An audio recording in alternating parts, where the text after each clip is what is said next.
Stephen Carroll is joining me here on Set for Business. Let's find out exactly what's happening in the business world. It's been pretty rough a couple of days on the markets, hasn't it, Stephen? Things any calmer at all today? A little bit today. It seems like investors are finally perhaps calming down a bit after the days of turmoil that we've seen in recent days. We're also heading into a 4-day weekend for many markets, so perhaps some people also winding down in advance of those market closures which start tomorrow. But if we look at how things have opened up today in Europe at the start of trading, the main markets all opening in the green at the start of the day. Despite the volatility of recent days, we've still got London, Paris and Frankfurt markets trading higher for the week. Just small gains across the markets today, but certainly a calmer picture there. When we look at the whole month, though, on the European markets, these are all still trading down compared to the start of March.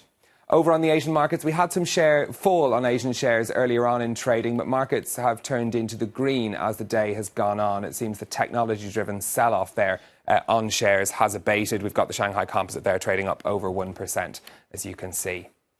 Well, despite all of that, shares in digital companies had another bad day on Wednesday on Wall Street. Continuing fears over regulation in the wake of the Facebook scandal hitting shares for yet another day. Facebook had a little respite, though, on their shares, trading up just 0.5%. Of course, they've seen huge plunges in recent days as well. Apple down 1%, Amazon down 4%. That was after reports that Donald Trump was going to go after the online retail giant. Netflix, meanwhile, down by almost 5% in trading. Well, earlier on, we spoke to Jane Fu from CMC Markets in Singapore about whether the volatility in the tech sector was set to continue. I think the Facebook scandal is only open a door for another chain of dispute or discussion over how to regulate tech stocks. Given that all these big tech stocks is almost considered to be a monopoly in their each individual industry, so this will open a chain of discussion. And the Facebook issue, and together with Amazon, like we see that the U.S. President Donald Trump is trying to change the tax treatment for this company. As far as I believe that the fundamental aspect of all this tech company is doing well, but all this news and investigation will impact the investors' sentiment on all these tech stocks and indirectly impact the whole market, as well as tech stock has already become a flag of the overall market performance.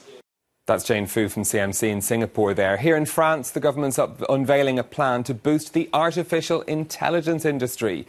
It includes a drive to attract top researchers, but also developing an ethical policy to regulate the industry. Tech giants, including Samsung, Google and Fujitsu, have announced plans for new AI centres in France. Julia Kim has the story. Training for the jobs of the future. These 24 students are the first intake of Microsoft's AI school in Paris, France's first academy dedicated to artificial intelligence. At the end of the free 7-month course, students undertake 1 year of work experience, acquiring the practical skills necessary in the fast-growing AI industry, a sector that's expected to create and eliminate millions of jobs. I can't tell you how many jobs will be gained as opposed to lost. All I can say is we're hiring and we're having trouble finding skilled candidates. The French government is unveiling a multi-pronged strategy to boost the country's AI industry, with 4 sectors set to benefit: health, environment, transport and defence. This comes as electronics giant Samsung and Japan's Fujitsu also join Microsoft in opening AI facilities in France. But some believe it's not enough to catch up to industry leaders.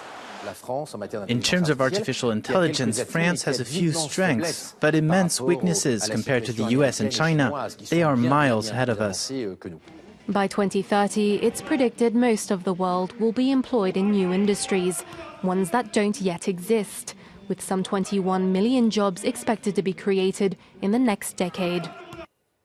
Facebook, meanwhile, has announced it's cutting ties with a number of data brokers as it tries to recover from the harvesting scandal. These firms, including Axiom and Experian, use Facebook data to help advertisers target people on the social network. Facebook says that while it's a common industry practice, they'll be winding it down over the next 6 months. The news coming after the company also said it would be changing its users' privacy settings to allow people more control over their personal information. And finally, from me, the boss of the Australian airline Qantas has some new ideas for what to do with the cargo hold of planes. Alan Joyce told a Chamber of Commerce meeting in London of his idea to use the space to create sleeping pods or even a gym for passengers. The suggestion is part of the airline's Project Sunrise. That's a plan to create a non-stop flight from Sydney or Melbourne to the UK within the next 4 years. Qantas made history this week with its first non-stop flight from Perth to London. But a 20-hour flight to Sydney would potentially call for a redesign of planes. One consumer advocate is suggesting that perhaps Qantas might be better off giving everyone a little bit more room rather than leaving space for a gym for everyone else. I've got images of people lined up on the treadmills and then you hit the turbulence. Exactly. It's like everyone's all over the place. Worrying.